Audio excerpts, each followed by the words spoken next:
When we last left you, we were headed into the boneyard area. Lots of scraps, lots of metal, and lots of junk. Formerly, where lumber was stored, called the timber yard.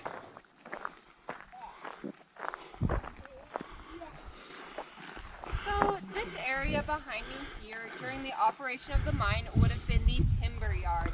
They used the timbers for Here we share some photos when we were here in 2010. However, it's kind of just become our boneyard. Some of the things were used in the operation here, whereas other things were donated. Behind you here, we have some mine carts. Here is a photo of the mine carts in 2010, and now the same mine carts in 2024. So you noticed I was getting a little out of breath. Either that, or I was holding the GoPro too close to my body. After all, there's a reason why we call ourselves the Retired Oldtimers. Don't forget to hit the like button, comment, and subscribe. And now here's our intro.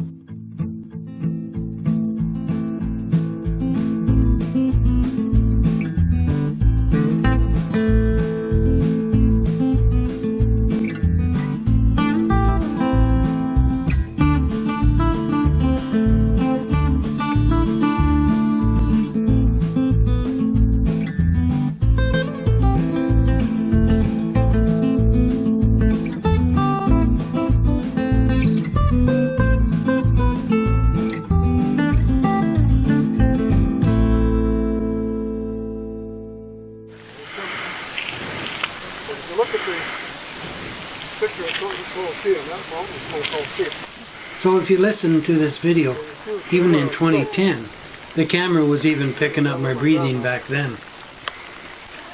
The camera we were using was a Fujifilm digital camera Finepix S1000 FD, the camera that I still have.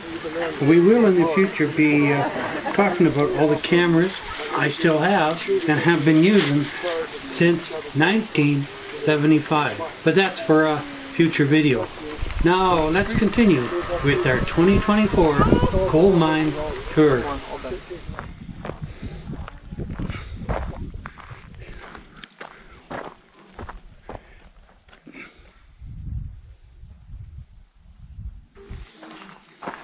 So this building here was the Blacksmith Shop. They did blacksmith related repairs here, as well as things like sharpening miners' picks, that sort of stuff. Couple of forges here, and the farrier also worked out of here originally before he got his own forge in the farrier shop. What's interesting is above you here we have a line shaft. This system was very common in the 19th and 20th centuries, and using this system they were able to operate a variety of different tools at different speeds using a single speed motor. They would put a belt around the wheel there and connect it to the machine that they were using. The carpentry half of the shop, where they of course did carpentry related repairs. In the corner here we have what we assume is the master mechanic's office. He was in charge of the blacksmiths, carpenters, electricians, really any of the tradesmen in town here. Many of the homes and some of the shops in town were also owned by the company, so they also did repairs there completely free of charge.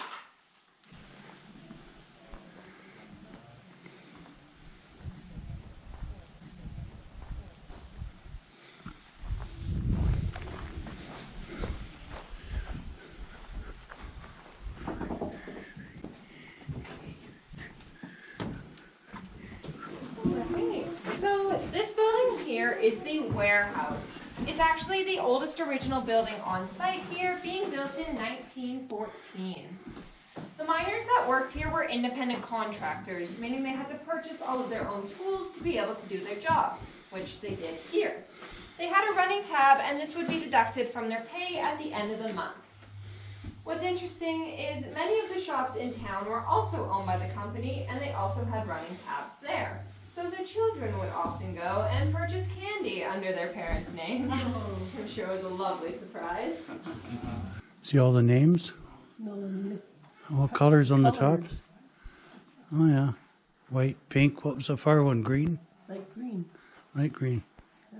Ivory, blue. Does that colors mean something?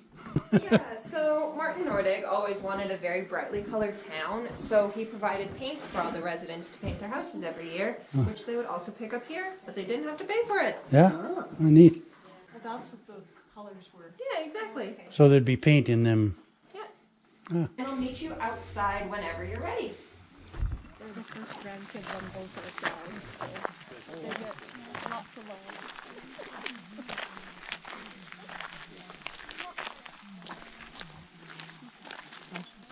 We like grandparents. Oh.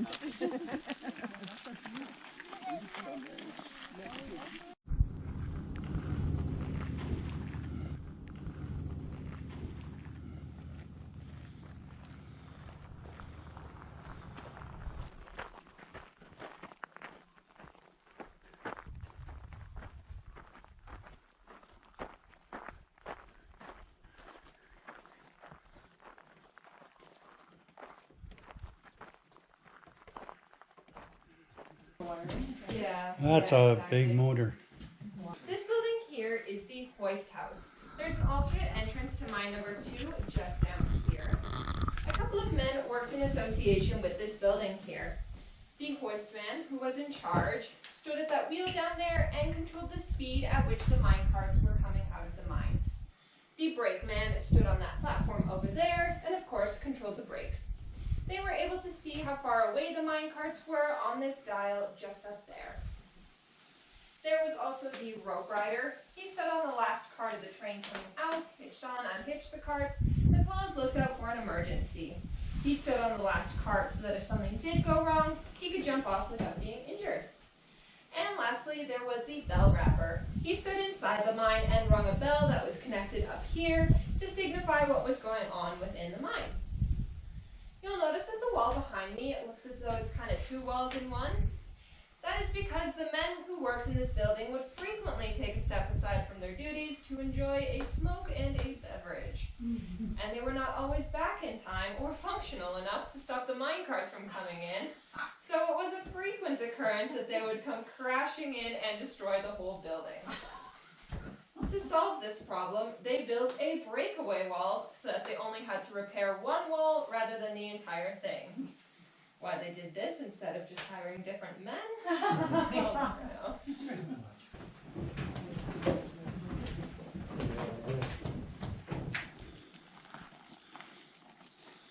There we'll see a wooden building. That is another hoist house, very similar to the one that we just saw, except instead of for mine number 2, this one was for mine number 3. What's interesting about this one is on the last day of operation, all of the men who worked here signed their names onto the walls there, and it can still be seen to this day.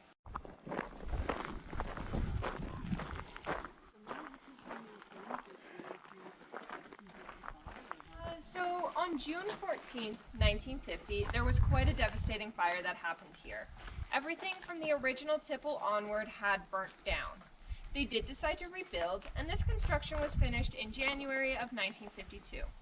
In January of 1955, they shut down permanently, so everything that we see from this point onwards was built finishing in 52 and only in operation for 3 years. This building right here is the Confiscate Shed. Miners were allowed to have up to 150 pounds of rock in their carts. If they had more than that, it would come here to the Confiscate Shed. The floor is slanted, so the men who worked here could easily dump over the mine carts, and they would sort through it by hand. Miners did not get paid for any carts that made it here. Instead, this money went to something called the Christmas Tree Fund. This was to ensure that every child in town had a gift and a ticket to the movies each year at Christmas, and it became common courtesy for every miner to donate at least 1 cart each year.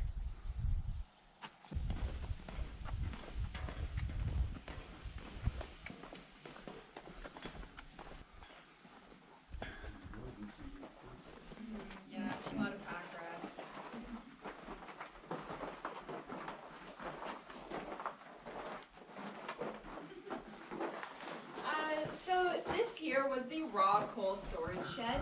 It held approximately 800 tons of coal. There were 14 compartments, and each of these connects to one compartment. One man would work here, running up and down, adjusting all of these levers. This would ensure that the building emptied out evenly, that it wasn't all just to one side. It would also ensure that everything went smoothly onto a conveyor that ran underneath here onto the rest of the plant.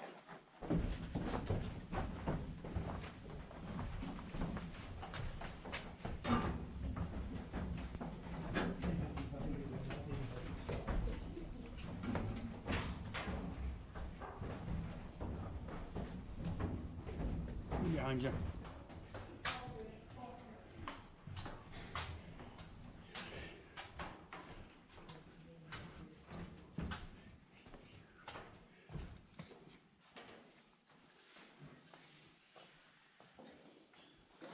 A minute.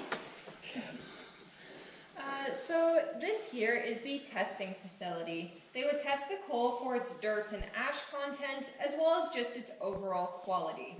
This would signify to the miners within the mine if they were digging in a good location or if they should move on to a different location. If we look out the window here, we'll see the remnants of a wooden structure through the trees there. That is all that remains of the original briquette plant that burnt down in 1950. Coal also has a basic rule of good coal floats and bad coal sinks, which they would also do here. These buckets that we see in the middle here, as well as the 2 rows behind you, would scoop the good coal out of the water and drain the water from them. It would then go to a solid spinner type vortex to be dried, before continuing on to a furnace to dry even more. All of the bad coal that sunk to the bottom, as well as rock and any other debris, would go to one of 2 places. It would either go to heat up said furnace to dry the good coal, or it would go outside onto the slack piles out there. Alright, I'll keep going down here.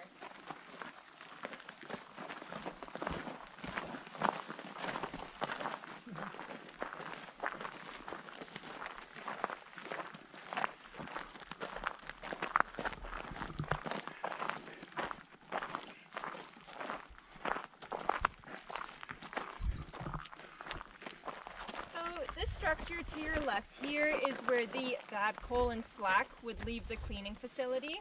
It would then be trucked either to the slack pile or just down here. In this building here was the furnace, and men would work here scooping the slack into the furnace. It said that the conditions here were so hot that the men weighed as little as 110 pounds. The good coal would leave the cleaning plant through the building just behind there, continue in front of us here, and up this tall structure across into the briquette plant.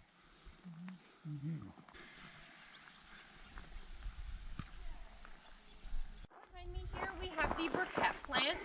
These round things that we see on the ground here are briquette presses. We'll see them assembled when we go inside, but what's really interesting is this plant here used these square briquette presses. However, the original one that burnt down used round presses. The railway was complaining of a lot of smokestack losses, that they were crumbling and being expelled before they were properly burnt. So in the new plant, they switched to the square briquettes, and this solved all of these problems. And as we go inside here, be mindful of the walls, they are quite dirty.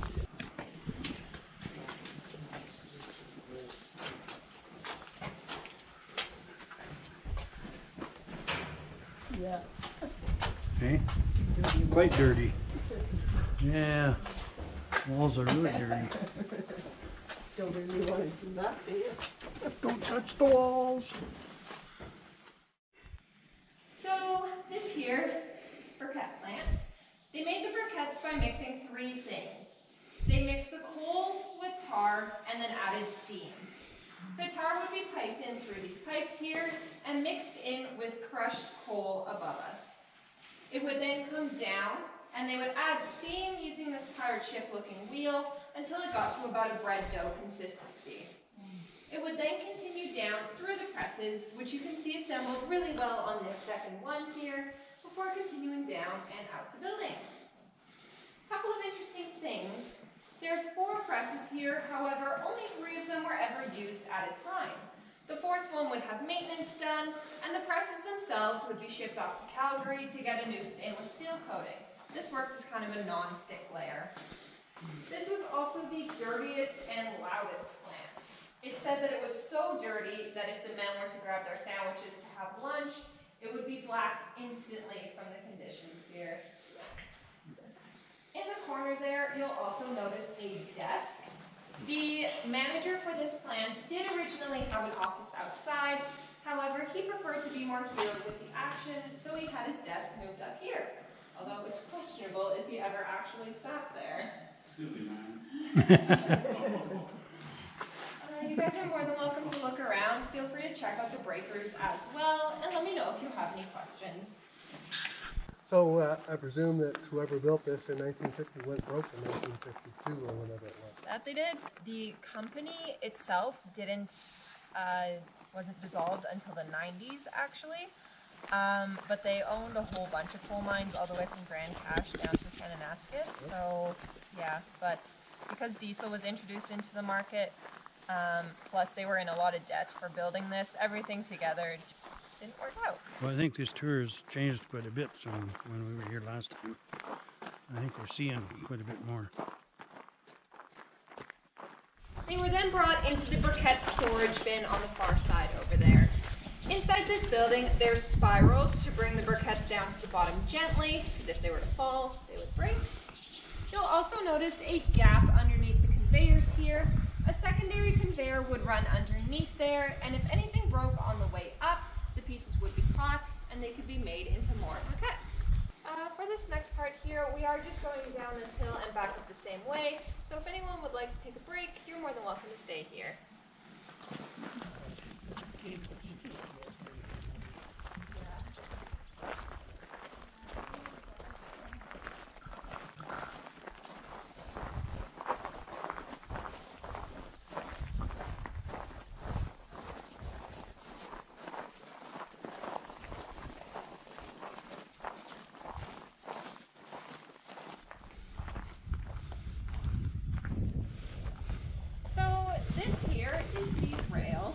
The rail arrived in 1914, at which point in time there was 100,000 tons of coal waiting for it. By 1955, 10 million tons had been mined, which is less than 1% of all the available coal in the area here. The way this would work is they would start loading up the briquettes. The car would tilt 45 degrees each way, lengthwise, to make sure that it filled up evenly. Each car held approximately 40 tons of coal, and approximately 80 cars left every day. On the far side over here, on the left-hand side, we have tar storage sheds. This tar would be piped up to the briquette plants to be used in the briquettes.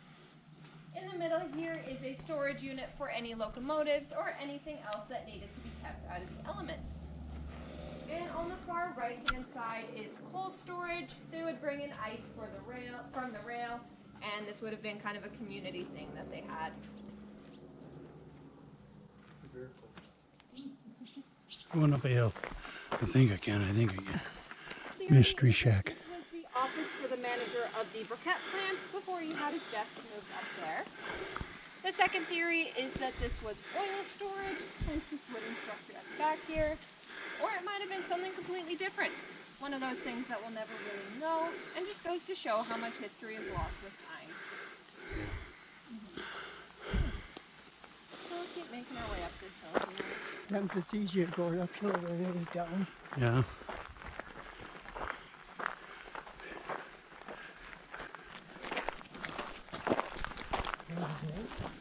When he came to Canada, he wanted to sound less German. Right.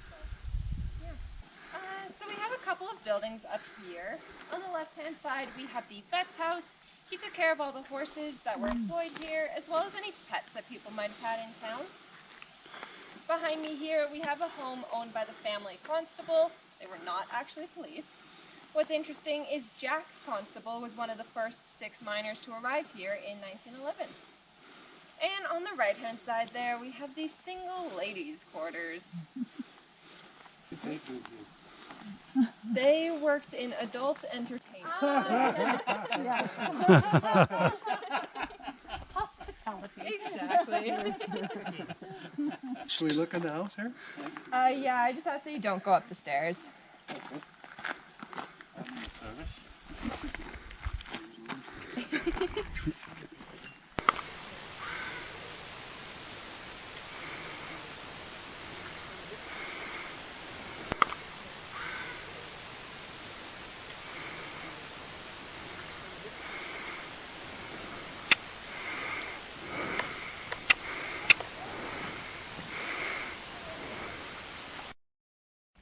We were getting a bit exhausted by the end of this tour with all the hill climbing. Seems like we keep going down uphill. Sooner or later we gotta go downhill.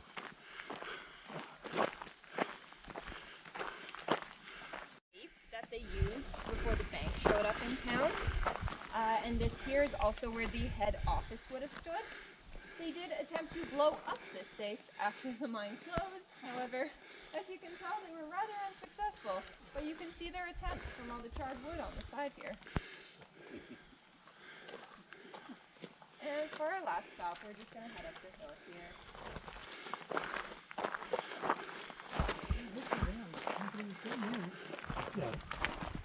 So that was one of my jobs, delivering safes to banks in Edmonton. See? Yeah. This is where I'm going to end the tour for today. Thank you all for coming out, and I hope you guys enjoyed. Well, thank you very much. Thank you. Thank you. Very nice. May I ask what your YouTube channel is? Retired Oldtimers.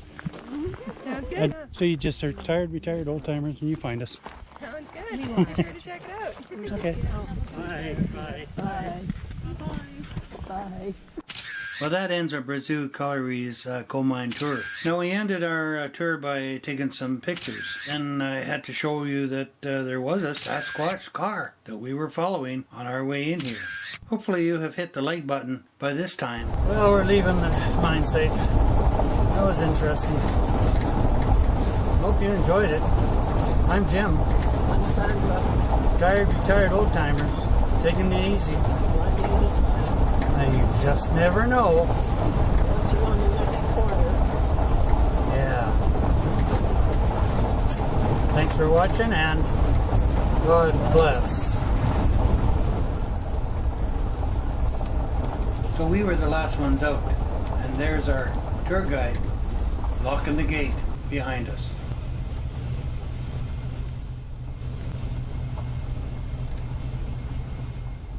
So it was a bit interesting leaving this area and not having anyone to follow. So I wasn't sure that we were taking the right route out.